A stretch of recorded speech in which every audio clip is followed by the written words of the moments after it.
GDS 2026 এর first merit লিস্টেই কিন্তু মাত্র 47%, 50%, 67%-এ তোমাদের এখানে অনেকেরই সিলেকশন হয়ে গেছে। এবার আমি এমনি কথাগুলো বলছি না, তোমাদের আমি প্রুফ দেখাবো। দেখো এখানে মাত্র 50%, 47%, কোথাও 67% এইরকম কিন্তু কাট অফ গেছে। এবার দেখো তোমরা অনেকেই কোশ্চেন করছো, অনেকেই বুঝতে পারছো না যে এটা কিভাবে সম্ভব দাদা। আমরা এত নাম্বার রয়েছে, কারোর 90% নাম্বার রয়েছে, তবুও ফার্স্ট মেরিট লিস্টে সে পায়নি। কিন্তু সেখানে এই 50%, 47%, 67%-এ কিভাবে কোন ক্যান্ডিডেটরা এখানে সিলেকশন পাচ্ছে? কি কোনো তারা ট্রিক অ্যাপ্লাই করেছিল? সেই ট্রিক অ্যাপ্লাই করে কি তারা আবেদন করেছিল? সবই আজকের এই ভিডিওতে আলোচনা করবো, তোমাদের আমি প্রুফ দেখাবো বলেছি। প্রুফটা আগে দেখে নাও তোমরা। দেখো অন স্ক্রিন তোমরা দেখতে পাচ্ছ, আমি সাইডে স্ক্রিন শেয়ার করছি। সবার প্রথমত ভালো করে দেখবে, সবার প্রথমত তোমরা প্রুফ গুলো দেখে নাও। এই দেখো 48%, এই যে 48.6% তাদের এখানে কিন্তু কাট অফ গেছে।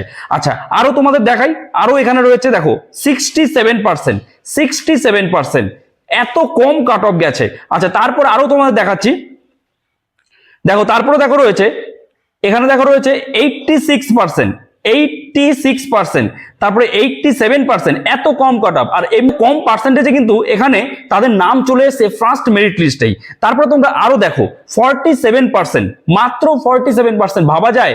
তারপরে দেখো এখানে রয়েছে 64.5%, তাহলে কত কম গেছে দেখো কাট অফ। এবং এরা কোথায় অ্যাপ্লাই করেছিল, কিভাবে এত কম কাট অফে তারা পাচ্ছে? এই দেখো এখানে দেখো রয়েছে 51%, ভালো করে দেখো 51%, তারপরে 74.5%, তারপর আরো আছে 62, এই দেখো 62%, এই যে 62.8%-এ কিন্তু পেয়ে গেছে।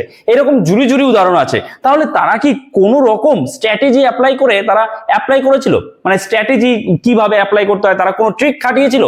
সবই ভিডিওতে বলে দেবো। দেখো সবার প্রথমত তোমরা আগে ভালো করে বোঝো, এই যে রেজাল্ট গুলো তোমরা দেখছো, কাট অফ এত কম, যেখানে 100 বা 90, 95, 96, 95 এর নিচে তো নামেই নেই জেনারেলদের, বিশেষ করে এসসি এসটিদেরও একই রকম বলতে গেলে প্রায়। তাহলে সেখানে কিভাবে এত কমে পাচ্ছে কেন? দেখো তোমরা যখন রেজাল্ট গুলো দেখবে, রেজাল্ট গুলো ভালো করে দেখবে যে রেজাল্ট গুলো কোথায় অ্যাপ্লাই হয়েছে এবং সে কোন ক্যাটাগরির, তাহলেই তুমি বিষয়টা বুঝতে পারবে। দেখো প্রথমত এই যে দেখতে পাচ্ছ, এই যে রেজাল্টটা, এই রেজাল্টটা কিন্তু নর্থ ইস্টার্ন সার্কেলের, নর্থ ইস্টার্ন সার্কেল, ঠিক আছে? এবং সেই সার্কেলে এই যে দেখুন, আচ্ছা, এবং সেই সার্কেলে এই যে দেখো 51%-এ যে সিলেকশন পেয়েছে, এখানে 51% যার নাম এসছে, সে কি ক্যান্ডিডেট? PWD-DE candidate. আচ্ছা 74-এ ওবিসি ক্যান্ডিডেট, এবং এখানে দেখো 62.2-তে EWS ক্যান্ডিডেট, এবং তার সাথে সাথে এরা কিন্তু নর্থ ইস্টার্ন সার্কেলে অ্যাপ্লাই করেছিল। এবং তার নিচে দেখো রয়েছে 47, এই যে দেখো 47-এ যে পেয়েছে সেও কিন্তু নর্থ ইস্টার্নেই অ্যাপ্লাই করেছে। এত কম কাট অফ। এবার তুমি বলবে তাহলে আমরা নর্থ ইস্টার্নে অ্যাপ্লাই করলে ভালো হতো। দেখো আরো তোমাদের দেখাচ্ছি, এই যে 47.66%, এখানে EWS ক্যাটাগরি, এও কিন্তু ফার্স্ট লিস্টেই তার নাম চলে এসেছে, ফার্স্ট মেরিট লিস্টে। এবং তারপরে আরো যদি দেখাই, এই যে দেখো 86%, 87%, এটা কি ক্যাটাগরি? ST category. এবং এখানে ইউআর দেখো, জেনারেলও কিন্তু 86, জেনারেল ফার্স্ট মেরিট লিস্টে 86% গেছে। তো এরা কোথায় অ্যাপ্লাই করেছিল একটু ভালো করে যদি তুমি খেয়াল করো, এরা কিন্তু সব নর্থ ইস্টার্নে অ্যাপ্লাই করেছিল।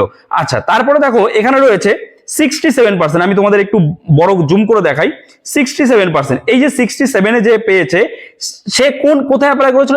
একই রকম, এই যে দেখো এটা কিন্তু নর্থ ইস্টার্নের রেজাল্ট। এবং এই নর্থ ইস্টার্নে কোন ক্যান্ডিডেট? OBC candidate. এবং নর্থ ইস্টার্নে কোন ডিভিশনে অ্যাপ্লাই করেছিল? দেখো মেঘালয় ডিভিশনে, আমি একটু বড় করে দেখাই, এই যে দেখো মেঘালয় ডিভিশনে কিন্তু অ্যাপ্লাই করেছে। তো বিষয়টা হলো এই যে তোমরা ভাবছো, তোমাদের মাথা খারাপ হয়ে যাচ্ছে, কি ব্যাপার এত কম কাট অফ, 47, 51, এত কম কাট অফ। মোদ্দা কথা এইটাই, নর্থ ইস্টার্ন সার্কেল যেটা রয়েছে, যেখানে মেঘালয় ডিভিশন বলতে পারো, তো সেই সব জায়গাতে কিন্তু নর্থ ইস্টার্নে কাট অফ অনেক কম যায়। কেন কম যায় তোমরা এটাই বুঝতে পারছো না, কেন এত কম যাচ্ছে? কারণ একটাই, যে ওইখানে একটা নির্দিষ্ট ভাষা আছে। যেমন ওইখানকার যে আঞ্চলিক ভাষাটা যদি বলি, সেটা হচ্ছে তোমার গারো, খাসি, এই ধরনের যে তাদের যে ভাষাগুলো আছে, এই ভাষাগুলো কিন্তু সবাই জানে না। এই ভাষা কি তুমি জানো? কোনো বাঙালি বা কোনো হিন্দি ভাষী তারা কিন্তু জানে না। ওটা নির্দিষ্ট পরিমাণ কিছু জাতির ভাষা, যে কারণে ওই সব সার্কেলে একমাত্র তারাই অ্যাপ্লাই করতে পারে। ওখানকার যারা মানুষ, যারা ওই ভাষায় কথা বলতে পারে, তারাই অ্যাপ্লাই করে। প্রথমত এটা, দ্বিতীয়ত এই অ্যাপ্লাই করার ফলে তাদের কিন্তু কাট অফটা এতটাই কম যায়। এছাড়াও তোমরা দেখবে যে এখানে কিন্তু এসটি এসসি এরাও আছে যাদের কিনা 47% 51% কাট অফ গেছে, ঠিক আছে। তো তুমি ওয়েস্ট বেঙ্গল থেকে তুমি তো আর ওইখানে অ্যাপ্লাই করতে পারবে না। ওয়েস্ট বেঙ্গল থেকে কি তুমি গারো, খাসি এই ধরনের ভাষা জানবে না, ওই নর্থ ইস্টার্নে অ্যাপ্লাই করতে পারবে না। ওই সব দিকে কমই কাট অফ যায়, কিছু করার নেই। আমাদের ওয়েস্ট বেঙ্গলে বা অন্যান্য আরো যে স্টেট গুলো আছে সেগুলোতে প্রচুর পরিমাণে কাট অফ যায় 100, তুমি দেখবে রেজাল্ট 100 সব 100, ঠিক আছে। যদিও এই কাট অফ 100 থাকবে না, এর পরের লিস্টে আরো কমে যাবে ধীরে ধীরে, ঠিক আছে।